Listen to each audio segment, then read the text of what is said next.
is Beta. I am Beta. Beta is that long-lost love that never seems to fade away. Beta is that feeling inside when your eyes just catch a glimpse of pink and green. It's that feeling when you hear the words sisterhood and service. It's that everlasting feeling of hope and true meaning of victory. Beta has your back, just because that's what Beta does. Beta teaches you lifelong lessons that apply yesterday, today, and forever's tomorrow. Beta silences crowded rooms simply because she is present. Beta made history, is history, and defines her story. She changed the face of what was known as mankind, all because she is too beautiful to be tainted by the snares of those that envy her, those that hope they possess such strength, such poise, such fortitude. See, there's a reason for her undeniable attitude. She may be listed as second on your list, but she is number one in our hearts. Beta. Dear Sister Ethel had a dream past the gates of Howard University, and oh, sweet Beta made it be. Chicago raised and internationally supreme.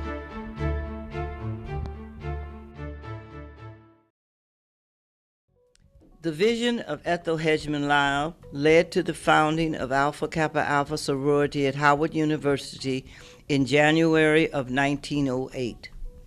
From 1908 to 1913, the sorority existed exclusively at Howard, comprised solely of women matriculating at the university, until its incorporation under the laws of the District of Columbia on January the 29th, 1913. The move to incorporate was led by Nellie Quander out of a desire and loyalty to preserve the name of what was distinctive to Alpha Kappa Alpha sorority.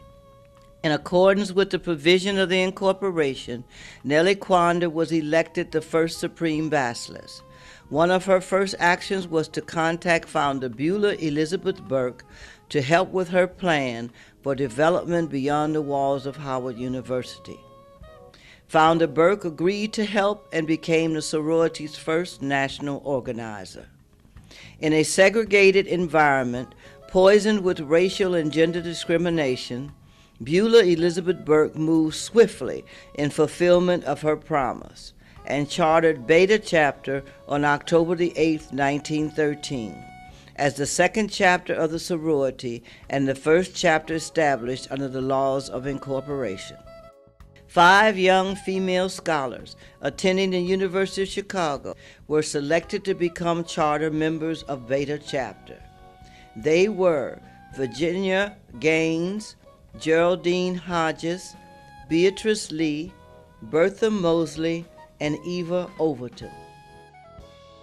Between 1913 and 1918, an additional 39 women, graduate and undergraduate from various universities in Chicago, Evanston, and Gary, Indiana, were added to the chapter's membership roster. Within the first 6 years of the chapter's existence, sorors became YWCA group leaders for United Charities, solicitors in the financial lives of the Urban League and the NAACP, and sponsors of cultural and social events. In December 1918, with the end of World War I, Alpha Kappa Alpha convened its first national convention, or Boule, in Washington, D.C. at Howard University. Attendance at this Boule by members outside of Washington, D.C. was small, but there was a strong desire to connect and unite with other members, so a second Boule was planned for Chicago, Illinois.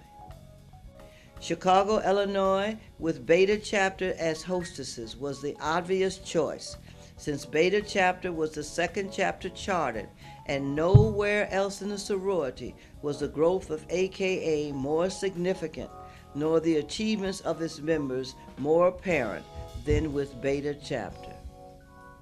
Little change had occurred in the social and civic conditions of blacks during this period in Chicago, and the socio-political atmosphere of ethnic tension reached its peak in the summer of 1919. referred to as the Red Summer. However, Alpha Kappa Alpha's conviction to move the sorority forward would not be deferred. Sessions were held in the World War I War Camp, Community Center, and Beta's basilisk, Lorraine Richardson Green, the first black woman to receive a master's degree in sociology from the University of Chicago, was elected the second Supreme Basilisk. So, when the time came to vote, Eva Overton Lewis, this one, said, let's go out into the anteroom and have a little caucus. And so we and who was she referring to? The whole the Beta assembly chapter. or Oh, Beta no, chapter? Beta chapter. She said, we're the hostess chapter, and we have more votes than any other chapter, so let's go out and plan some strategy for this election. So when you say politics, yes, politics in the first boule that I attended.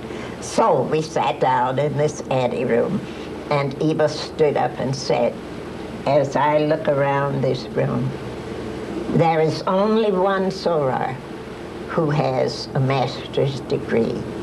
She has demonstrated her ability as a leader by being the Basilisk of Beta chapter.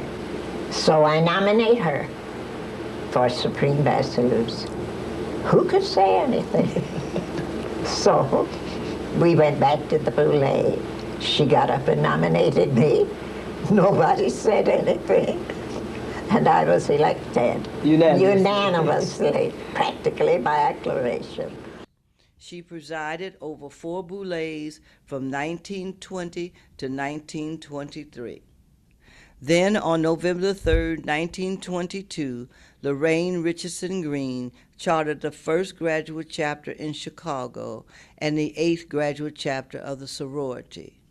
Beginning in the mid-1920s and lasting into the 1950s, Black Chicago experienced a cultural renaissance. Beta chapter presented cultural programs as a means of raising money to help improve social and economic conditions through community service programs and to provide scholarships for high school students.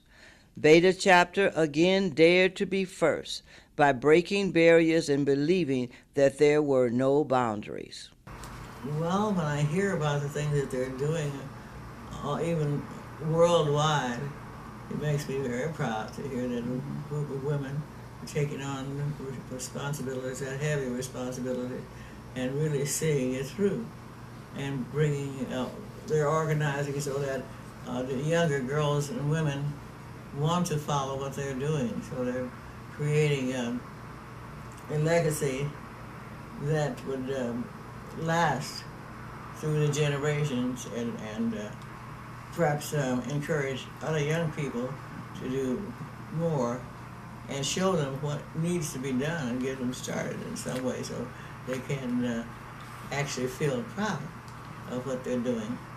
On June 5, 1926, the 4th annual Beta Chapter musical comedy, Marian Marian, was rendered to a sellout crowd at the Goodman Memorial Theater, used for the first time by blacks. Well, there were 4 women involved, at least 4 of them thinking we were all out to where it was, got a divorce at that time. And everybody was in, like Arizona or somewhere like that.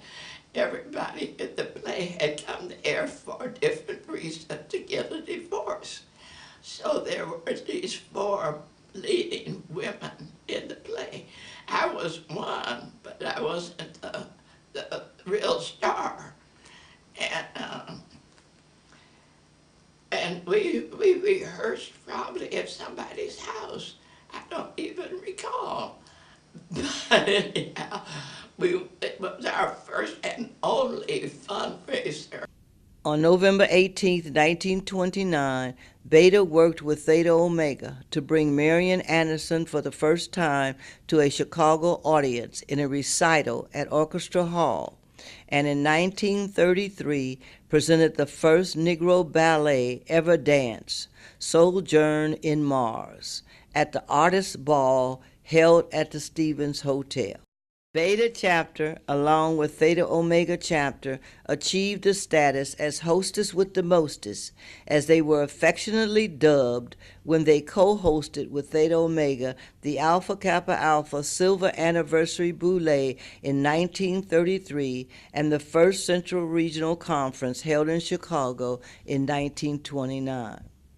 The Great Depression and World War II would result in a more aggressive fight for a larger share of every aspect of American life. The sorority was forced to make many adjustments during the post-war years. Following a 3-year hiatus to keep the sorority strong and alive and to plan for the future execution of its programs, an emergency business boule was convened in Chicago during the weekend of February the 18th to the 20th, 1944. Bethesda Baptist Church was selected as the meeting site, and Beta and Theta Omega chapters once again rose to the occasion as hostesses. And the scholarships and all the young people that we came in contact with and encouraged. And after a while, other people pick up the pace and keep things moving. And I'm honored to think that you go back to 1940 and even consider me. I was shocked. But I'm happy to tell what I know, about it. But I always felt that Alpha Kappa women were an inspiration. And I think every young African American girl needs that encouragement. I had a strong middle class family, and the Alpha Kappa Alpha continued that. The strength was still there, and the push was still there to accomplish something.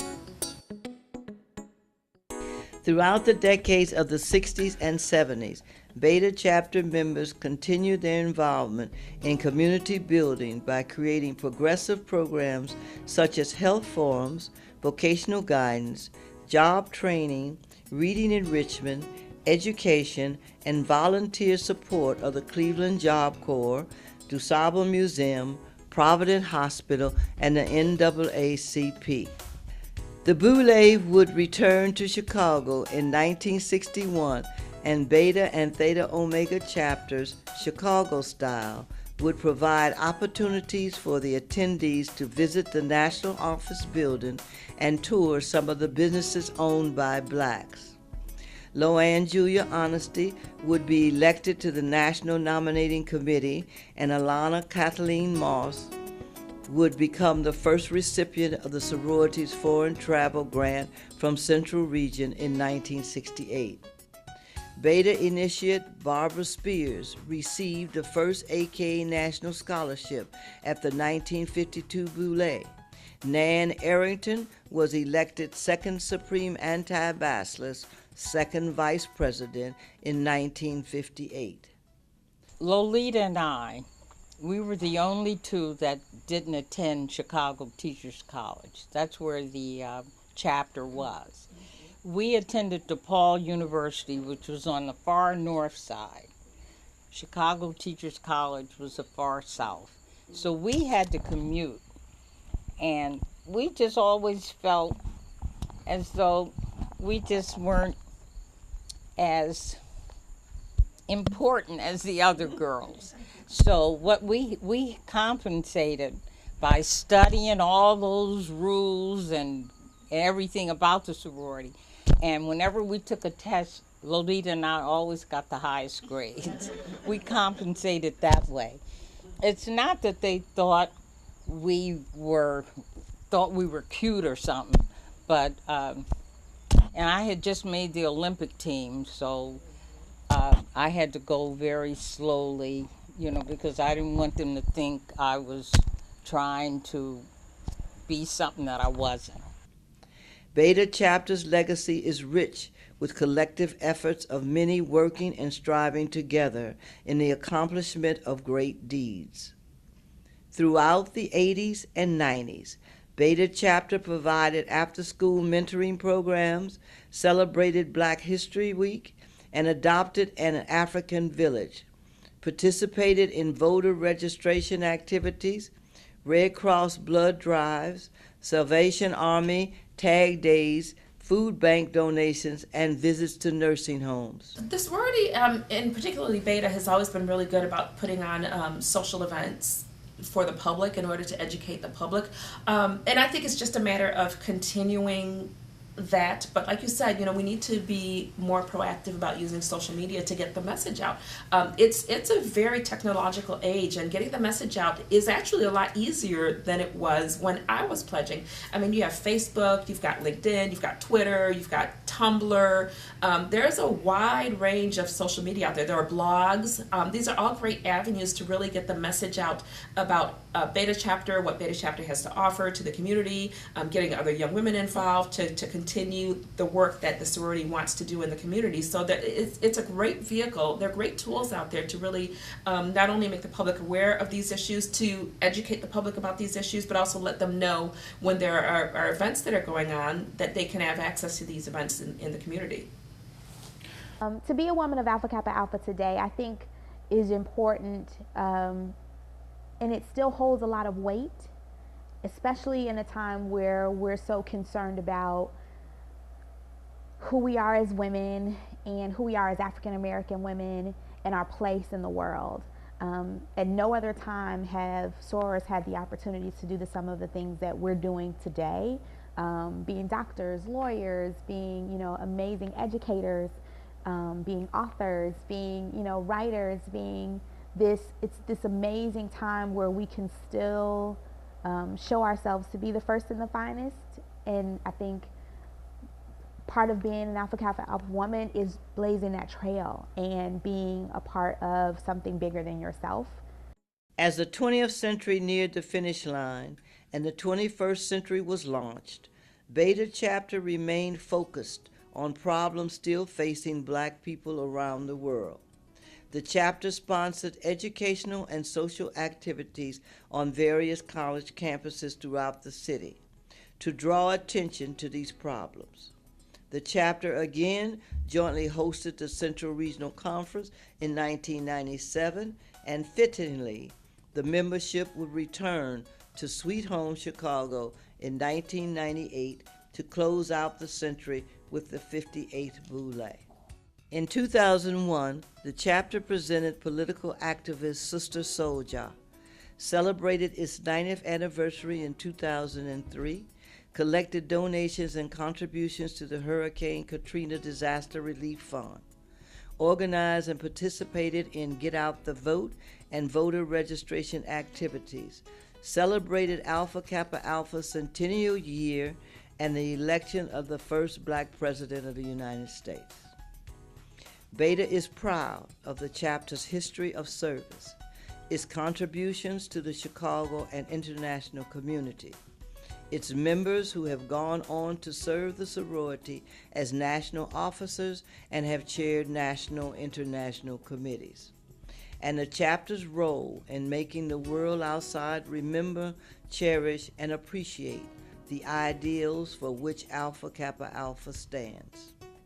Beta Chapter's 100 years existence stands as testimony to the fact that each Beta member left her imprint on the memories of those left behind, and that those who went before realized that their tomorrow and the tomorrow of many whom they would never know would be determined by the actions in which they participated.